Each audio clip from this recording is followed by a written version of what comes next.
Hello ಎಲ್ರಿಗೂ ನಮಸ್ಕಾರ. ನಾನು ನಿಮ್ಮ ಪ್ರೀತಿಯ ಗೀತಾ ಬಸವರಾಜು.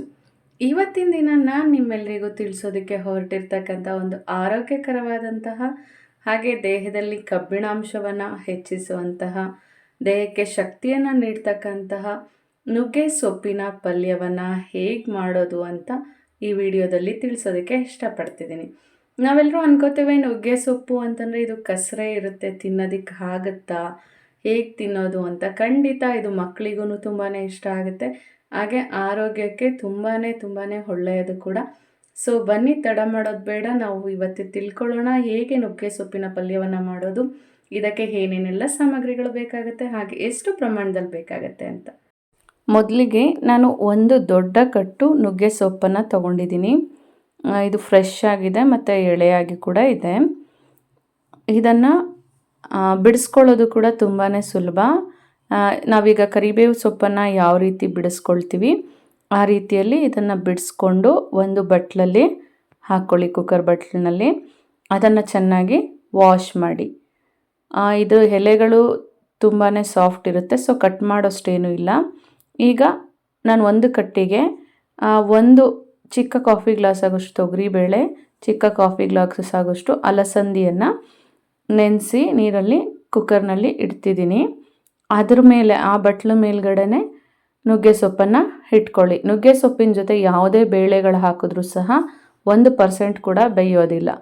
ನೀವು ಎಷ್ಟೇ ಕೂಗಿಸಿದ್ರೂ ಅದು ಬೇಯೋದಿಲ್ಲ. ಸೊ ನುಗ್ಗೆ ಸೊಪ್ಪನ್ನು ಸಪ್ರೇಟಾಗೆ ಬೇಯಿಸ್ಕೊಳ್ಳಿ. ಈಗ ಎರಡು ಕುಕ್ಕರ್ನಲ್ಲಿ ಇಟ್ಬಿಟ್ಟು ನಾನು ಕುಕ್ಕರ್ ಮುಚ್ಚಳವನ್ನು ಕ್ಲೋಸ್ ಮಾಡ್ತಿದ್ದೀನಿ. ಅದ್ರ ಮೇಲೆ ಒಂದು ತಟ್ಟೆ ಮುಚ್ಚಿ ಕುಕ್ಕರ್ ಮುಚ್ಚಳವನ್ನು ಕ್ಲೋಸ್ ಮಾಡಿ ಅದನ್ನು ಮಿನಿಮಮ್ ನಾವು 4 ವಿಸಿಲ್ಗಳಷ್ಟು ಕೂಗಿಸ್ಕೋಬೇಕಾಗತ್ತೆ. ಬೇಳೆಯನ್ನು ದಯವಿಟ್ಟು ಸೊಪ್ಪಿನ ಜೊತೆಲಿ ಹಾಕಬೇಡಿ, ಸೆಪ್ರೇಟ್ ಇಟ್ಕೊಳ್ಳಿ. ಈಗ ನಾವು ಹೊರಗಡೆ ಏನು ಮಾಡೋಣ ಅಂದರೆ 2 ಗ್ಲಾಸ್ ಆಗೋಷ್ಟು ಹೆಸರು ಬೇಳೆಯನ್ನು ಒಂದು ಬೌಲ್ನಲ್ಲಿ ಚೆನ್ನಾಗಿ ತೊಳೆದು ಸ್ಟವ್ ಮೇಲೇ ಬೇಯಿಸ್ಕೊಳ್ಳಿ. ಹೆಸರು ಬೇಳೆ ಬೇಗ ಬೆಂದ್ಬಿಡುತ್ತೆ, ಕೂಗಿಸಿದ್ರೆ ಅದು ಪೇಸ್ಟ್ ಥರ ಆಗಿಬಿಡುತ್ತೆ. ಸೊ 2 ಗ್ಲಾಸ್, ನಾನು 2.25 ಗ್ಲಾಸ್ ಹಾಕ್ಕೊಂಡಿದ್ದೀನಿ. ಅರ್ಧ ಪಲ್ಯಕ್ಕೆ ಬಳಸ್ಕೊಳ್ತೀನಿ, ಅರ್ಧ ಪಾಯಸಕ್ಕೆ ಬಳಸ್ಕೊಳ್ತೀನಿ. ಸೊ ಈಗ ಇದು ಕೂಡ ಒಂದು ಸ್ಟವ್ ಮೇಲೆ ಹಚ್ಚಿ ತೆರಳೋದಕ್ಕೆ ಇಡಿ. ಈಗ ನಾವು ಒಗ್ಗರಣೆಗೆ 5 ದೊಡ್ಡ ಈರುಳ್ಳಿ, ಒಂದು 15 ಹಸಿಮೆಣಸಿನ್ಕಾಯಿ, ಒಂದು ಹಸಿ ಕೊಬ್ಬರಿ ಬಟ್ಲು, ಸ್ವಲ್ಪ ಕರಿಬೇವು, ಸ್ವಲ್ಪ ಕೊತ್ತಂಬರಿ ಸೊಪ್ಪು, ಒಂದು 5 ಬೆಳ್ಳುಳ್ಳಿ ದಳ. ಈಗ ಕುಕ್ಕರ್ ವಿಸಿಲ್ ಬರ್ತಿದೆ. ನಾವು ಅಷ್ಟೊತ್ತಿಗೆ ಏನು ಮಾಡೋಣ, ಒಂದು ಕಡೆ ಕುಕ್ಕರ್ ಇಟ್ಟಿದ್ದೀನಿ, ಒಂದು ಕಡೆ ಹೆಸರುಬೇಳೆ, ಇನ್ನೊಂದು ಕಡೆ ಒಗ್ಗರಣೆಗೆ ಇಟ್ಕೊಳ್ಳೋಣ. ಒಗ್ಗರಣೆಗೆ ಸ್ವಲ್ಪ ಎಣ್ಣೆ ಹಾಕ್ಕೊಂಡು 2 ಸ್ಪೂನ್ ಕಡಲೆಬೇಳೆ, 2 ಸ್ಪೂನ್ ಉದ್ದಿನಬೇಳೆಯನ್ನು ಹಾಕ್ಕೊಳ್ಳಿ. ಮೀಡಿಯಮ್ ಉರಿಯಲ್ಲಿ ಬೇಯಿಸಿ ಅದು ಅರ್ಧ ಗೋಲ್ಡನ್ ಫ್ರೈ ಆಗೋಷ್ಟೊತ್ತಿಗೆ ನಾವೇನು ಮಾಡೋಣ, ಸಾಸಿವೆಯನ್ನು ಆ್ಯಡ್ ಮಾಡೋಣ. 1.5 ಸ್ಪೂನ್ ಆಗೋಷ್ಟು ಸಾಸಿವೆಯನ್ನು ಆ್ಯಡ್ ಮಾಡ್ತಿದ್ದೀನಿ. ಇದು ಕೂಡ ಚಟಪಟ ಅಂತ ಸದ್ದು ಬಂದಮೇಲೆ ನಾವೀಗ ಕರಿಬೇವು ಮತ್ತು ಬೆಳ್ಳುಳ್ಳಿ ಒಂದು 6 ದಳ ಹೇಳಿದ್ನಲ್ವ, ಅದನ್ನು ಕುಟ್ಟಿ ಇಟ್ಕೊಳ್ಳಿ. ಸ್ವಲ್ಪ ಫ್ಲೇವರ್ ಸ್ಪ್ರೆಡ್ ಆಗುತ್ತೆ. ಸೊ ಬೆಳ್ಳುಳ್ಳಿ ಆಪ್ಷನಲ್, ಹಾಕಿದ್ರೆ ಹಾಕ್ಬೋದು, ಇಲ್ಲಾಂದರೆ ಇಲ್ಲ. ಒಂದು 6 ದಳ ಬೆಳ್ಳುಳ್ಳಿಯನ್ನು ಕುಟ್ಟಿಟ್ಕೊಂಡಿರೋದನ್ನು ಈಗ ಆ್ಯಡ್ ಮಾಡ್ತಿದ್ದೀನಿ.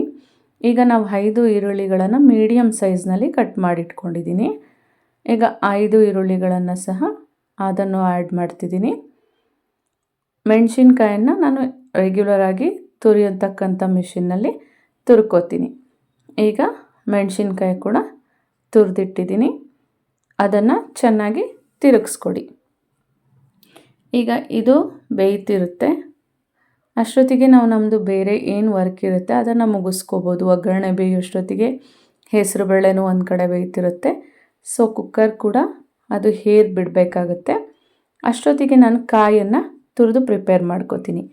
ಈಗ ನಾನು ಕಾಯನ್ನು ತುರಿದಿಟ್ಕೊಂಡಿದ್ದೀನಿ, ಹಸಿ ಕೊಬ್ಬರಿ, ಹಾಗೆ ಕೊತ್ತಂಬರಿಯನ್ನು ಸಣ್ಣದಾಗಿ ಹೆಚ್ಚಿಟ್ಕೊಂಡಿದ್ದೀನಿ.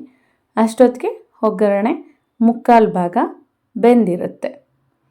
ಒಗ್ಗರಣೆ 3/4 ಭಾಗ ಬೆಂದಿದ ತಕ್ಷಣ ನಾವೇನು ಮಾಡಬೇಕಾಗತ್ತೆ ಅಂತಂದರೆ, ಹೆಸರುಬೇಳೆ ಕೂಡ ಬೇಯ್ತಾ ಬಂದಿದೆ, ಇನ್ನು ಕುಕ್ಕರ್ ಕೂಡ ಬಿಟ್ಟಿರುತ್ತೆ. ಈಗ ನಾವು 3/4 ಭಾಗ ಬೆಂದ ನಂತರ ಇಂಗುವನ್ನು ಆ್ಯಡ್ ಮಾಡ್ಕೊಳ್ಳೋಣ. ಇಂಗು ಫ್ಲೇವರು ಪಲ್ಯಗಳಿಗೆಲ್ಲ ಚೆನ್ನಾಗಿರುತ್ತೆ, ಸೊ ಸ್ವಲ್ಪ ಜಾಸ್ತಿನೇ ಹಾಕ್ಕೊಳ್ಳಿ. ಇಂಗುವನ್ನು ಹಾಕಿ ತಿರುಗಿಸಿ ಇನ್ನೂ ಒಂದು 5 ಮಿನಿಟ್ಸ್ ಅದನ್ನು ಫ್ರೈ ಆಗೋದಕ್ಕೆ ಬಿಟ್ಬಿಡಿ. ಫಸ್ಟೇ ಯಾಕೆ ಇಂಗು ಹಾಕೋದಿಲ್ಲ ಅಂದರೆ, ಇಂಗು ಹಾಕಿದ್ರೆ ಈರುಳ್ಳಿ ಸರಿಯಾಗಿ ಬೇಯೋದಿಲ್ಲ, ತಳ ಕಚ್ಚುತ್ತೆ. ಸೊ ಈಗ ಬೇಳೆ ಬೆಂದಿದೆ, ಬೇಳೆ ಮತ್ತು ಹಲಸಂದಿ ಮತ್ತು ಸೊಪ್ಪು ಕೂಡ ಬೆಂದಿದೆ. ಆ ನೀರನ್ನು ಬಸ್ದಿಟ್ಕೊಂಡು ನಂತರ ಇದನ್ನು ಆ ಬೆಂದಿರ್ತಕ್ಕಂತಹ ಒಗ್ಗರಣೆಗೆ ಆ್ಯಡ್ ಮಾಡಿ. ಅಲಸಂದಿ ಮತ್ತು ಬೇಳೆ ನುಣ್ಣಕ್ಕಿದ್ರೇ ಚೆನ್ನಾಗಿರುತ್ತೆ. ಹಾಗೆ ಹೆಸರುಬೇಳೆ ಕೂಡ ಬೆಂದಿದೆ. ಅದನ್ನು ಅಷ್ಟೇ ಒಂದು 4 ದೊಡ್ಡ ಸ್ಪೂನ್ ಆಗೋಷ್ಟು ಹೆಸರುಬೇಳೆಯನ್ನು ಕೂಡ ಇದಕ್ಕೆ ಆ್ಯಡ್ ಮಾಡಿ. ಮೀಡಿಯಮ್ ಹುರಿ ಇಟ್ಕೊಳ್ಳಿ. ಈಗ ಹೆಸರುಬೇಳೆಯನ್ನು ಕೂಡ ನಾವು ಆ್ಯಡ್ ಮಾಡಿದ ನಂತರ ಏನು ಮಾಡಬೇಕಾಗುತ್ತೆ, ಸ್ವಲ್ಪ ತಿರುಗಿಸ್ಕೊಡಿ. ತಳದಿಂದ ಒಗ್ಗರಣೆ ಜೊತೆಯಲ್ಲಿ ಇದೆಲ್ಲವೂ ಸಹ ಮಿಕ್ಸ್ ಆಗಿ. ಈಗ ನಾನು ಏನು ಮಾಡ್ತೇನೆ ಅಂತಂದರೆ, ಕಾಯಿ ತುರಿಯನ್ನು ತುರಿದಿಟ್ಕೊಂಡಿದ್ದೀನಲ್ವ, ಅದನ್ನು ಕೂಡ ಇದಕ್ಕೆ ಆ್ಯಡ್ ಮಾಡಿಬಿಡ್ತೀನಿ. ಏಕೆ ಅಂತಂದರೆ ಕಾಯಿ ತುರಿ ಒಗ್ಗರಣೆಯಲ್ಲಿ ಸ್ವಲ್ಪ ಬೆಂದ್ರೇ ತುಂಬ ಚೆನ್ನಾಗಿರುತ್ತೆ. ಈಗ ನಾನು ಕಾಯಿ ತುರಿಯನ್ನು ಕೂಡ ಆ್ಯಡ್ ಮಾಡ್ತಿದ್ದೀನಿ. ಅದನ್ನು ಕೂಡ ಆ್ಯಡ್ ಮಾಡಿ ಚೆನ್ನಾಗಿ ಉರಿ ಇಡಿ. ಈಗ ಉರಿ ಇಟ್ಟು ಚೆನ್ನಾಗಿ ತಿರುಗಿಸ್ಕೊಳ್ಳಿ. ಆ ಉರಿಯಲ್ಲಿ ಸ್ವಲ್ಪ ಅದೆಲ್ಲ ಸ್ಪ್ರೆಡ್ ಆಗಲಿ. ಚೆನ್ನಾಗಿ ಬೇಯೋಷ್ಟೊತ್ತಿಗೆ ನಾವೇನು ಮಾಡೋಣ, ಬೆಂದಿರ್ತಕ್ಕಂಥ ಸೊಪ್ಪನ್ನು ಎತ್ಕೊಂಡು ಸ್ವಲ್ಪ ಹಚ್ಚಿಟ್ಕೊಳ್ಳಿ. ಅಂದರೆ ಹಸಿ ಸೊಪ್ಪನ್ನು ಹಚ್ಚೋದಕ್ಕೆ ಕಷ್ಟ ಆಗುತ್ತೆ ಅಂತ ನಾನು ಈ ರೀತಿ ಹಚ್ಚಲಿಲ್ಲ ಅಂದರೂ ಪರವಾಗಿಲ್ಲ, ನಾನು ಹಚ್ಚಿಟ್ಕೊಂಡಿದ್ದೀನಿ. ಬೆಂದಿರ್ತಕ್ಕಂಥ ಸೊಪ್ಪನ್ನು ಇಡೀ ರೀತಿಯಲ್ಲಿ ಎತ್ಕೊಂಡು ಜಸ್ಟ್ ಹಿಂಗೆ ಕಟ್ ಮಾಡಿಕೊಂಡ್ರೆ ಅದು ಹಚ್ಚಿದ ರೀತಿಯಲ್ಲೇ ಬರುತ್ತೆ ನೋಡಿ, ಈ ಥರ. ಈಗ ಹಚ್ಚಿಟ್ಕೊಂಡಿರ್ತಕ್ಕಂಥ ಸೊಪ್ಪನ್ನು ಕೂಡ ಆ್ಯಡ್ ಮಾಡ್ತಿದ್ದೀನಿ. ಇದು ಬೆಂದರೆ ಇಷ್ಟ ಆಗುತ್ತೆ. ನಾವು ದೊಡ್ಡ ಕಟ್ಟು ತೊಗೊಂಡ್ರೂ ಅಷ್ಟೇ, ಸೊಪ್ಪುಗಳು ಬೆಂದರೆ ಜಸ್ಟ್ ಇಡಿ ಆಗೋಷ್ಟು ಸಿಗುತ್ತೆ ನಮಗೆ. ಸೊ ನಾವು ಈ ಸೈಡ್ಸ್ ಎಲ್ಲ ಬೇರೆ ಹಾಕಿರ್ತೀವಲ್ಲ, ಅದು ಸರಿ ಹೋಗುತ್ತೆ. ಈಗ ಇದಕ್ಕೆ 3 ಟೇಬಲ್ ಸ್ಪೂನ್ ಆಗೋಷ್ಟು 3-3.5 ಟೇಬಲ್ ಸ್ಪೂನ್ ಆಗೋಷ್ಟು ಉಪ್ಪನ್ನು ಆ್ಯಡ್ ಮಾಡಿದ್ದೀನಿ. ಈಗ ಚೆನ್ನಾಗಿ ನಾವು ಅದನ್ನು ಏನು ಮಾಡೋಣ ಅಂತಂದರೆ ತಳದಿಂದ ತಿರುಗಿಸ್ಕೊಡೋಣ. ಈಗ ಕೊತ್ತಂಬರಿಯನ್ನು ಕೂಡ ಹಾಕ್ಬಿಡಿ, ಲಾಸ್ಟ್ ಅಲ್ವಾ. ಕೊತ್ತಂಬರಿಯನ್ನು ಹಾಕಿ ತಳದಿಂದ ಚೆನ್ನಾಗಿ ತಿರುಗಿಸ್ಕೊಡಿ. ಎಲ್ಲ ನೀಟಾಗಿ ಸ್ಪ್ರೆಡ್ ಆಗಲಿ. ಉರಿ ಚೆನ್ನಾಗಿ ಇಡಿ. ಉರಿ ಇಟ್ಟು ತಿರುಗಿಸ್ಕೊಡಿ. ಹಾಗೆ ಒಂದು 5 ಮಿನಿಟ್ಸ್ ಬಿಡಿ. ಈಗ ಅದು ನುಗ್ಗೆ ಸೊಪ್ಪಿನ ನೀರನ್ನು ನಾವು ಡಿಟಾಕ್ಸ್ ವಾಟರ್ ಆಗಿ ಇವತ್ತು ಅದನ್ನೇ ಕುಡಿತಿದ್ದೀವಿ, ಚೆಲ್ಲಿಲ್ಲ. ಈಗ ನೋಡಿ, ಉರಿಯಲ್ಲಿ ಪಲ್ಯ ಕೂಡ ಚೆನ್ನಾಗಿ ಪರ್ಫೆಕ್ಟಾಗಿ ರೆಡಿ ಆಗಿದೆ. ಈಗ ನಾನು ಅಷ್ಟೊತ್ತಿಗೆ ಇನ್ನೂ ಒಂದು 2 ಮಿನಿಟ್ಸ್ ಹಾಗೆ ಬಿಟ್ಟಿರ್ತೀನಿ. ಗೋಧಿ ಹಿಟ್ಟನ್ನು ಕಲಿಸ್ತಿದ್ದೀನಿ. ಹಾಗೆ ಇದು ಹೆಸರುಬೇಳೆ ಹೇಳಿದ್ನಲ್ವ ಪಾಯಸಕ್ಕೆ ಅಂತ, ಬೆಲ್ಲ ಕೊಟ್ಟಿಟ್ಟಿದ್ದೀನಿ. ಕೊಬ್ಬರಿ, ಗಸಗಸೆ, ಏಲಕ್ಕಿಯನ್ನು ಮಿಕ್ಸಿಯಲ್ಲಿ ರನ್ ಮಾಡಿ ಅದು ಕೂಡ ಪ್ರಿಪೇರ್ ಮಾಡ್ತಿದ್ದೀನಿ. ಒಂದು ಕಡೆ ಪಾಯಸ ಕೂಡ ರೆಡಿ ಆಗ್ತಿದೆ, ಒಂದು ಕಡೆ ಪಲ್ಯ ಕೂಡ ಬಿಸಿ ಆಗ್ತಿದೆ. ಹಾಗೆ ನಾನು ಚಪಾತಿ ಹಿಟ್ಟನ್ನು ಕೂಡ ಕಲಿಸ್ಕೊತಿದ್ದೀನಿ. ಈಗ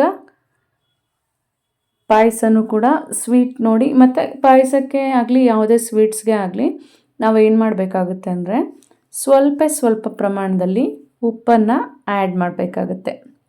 ಏಕೆ ಅಂತಂದರೆ ಯಾವುದೇ ಸ್ವೀಟು ಅದು ಸಿಹಿ ಅಂಶ ನಮಗೆ ತಾಗಬೇಕು ಅಂತಂದರೆ ಅದಕ್ಕೆ ಸ್ವಲ್ಪ ಉಪ್ಪು ಬಿಡಬೇಕು ಅಂತ ನಮ್ಮ ಹಿರಿಯರು ಹೇಳ್ಕೊಟ್ಟಿದ್ದಾರೆ.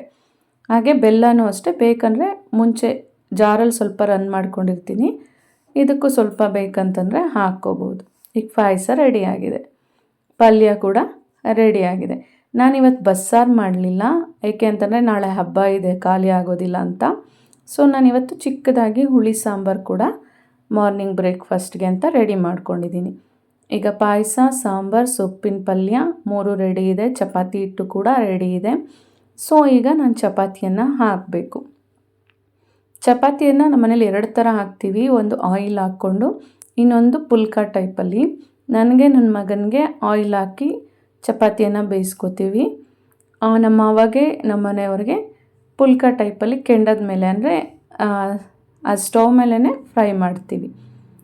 ಇಲ್ಲಾಂದರೆ ತವ ಮೇಲೂ ಮಾಡ್ಕೋಬೋದು ಇದನ್ನು.